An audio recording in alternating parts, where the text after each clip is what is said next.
映画「王の男」に出演し、女性よりも綺麗な男性として注目を集め、ドラマ「いるじめ」で日本でも人気が高い俳優イ・ジュンギさんが4月28日横浜アリーナで2010イ・ジュンギファンイベントヒーローインジャパンを開催しました。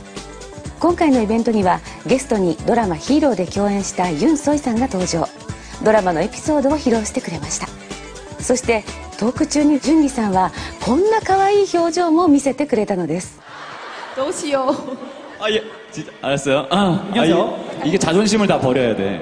わかりました。こういう時はプライドを捨てなきゃいけないですね。そうです。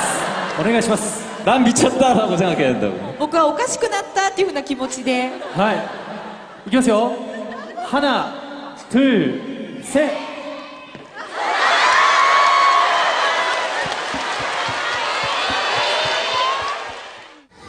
またソイさんとジュンギさんは韓国で去年流行ったこのダンスを見せて会場を盛り上げました。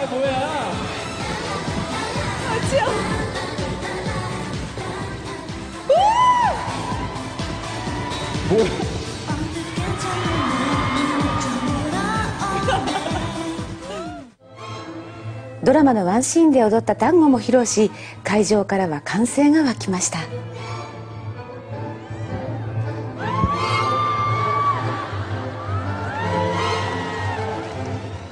히어로에 많이 관심 가져주셔서 너무 감사드리고요.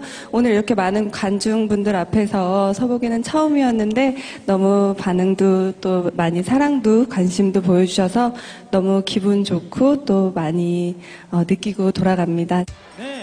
そして4月に誕生日を迎えたジュンギさんを祝ってバースデーセレモニーも行われました。무네가 이빠이 데스.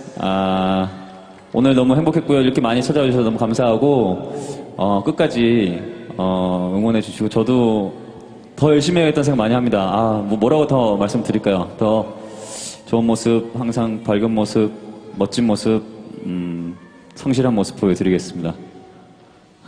기대해 주십시오. 항상 감사드리고 오늘 너무 감동했습니다. さて、韓流ニュースを毎週お届けする Mタイム、今週はいかがでしたか？このイベントの直後に入隊が発表されたイ・ジュンギさん、とても驚きましたよね。今後も気になる韓流スターの注目ニュースをいち早くお届けします。それではダメペヨ。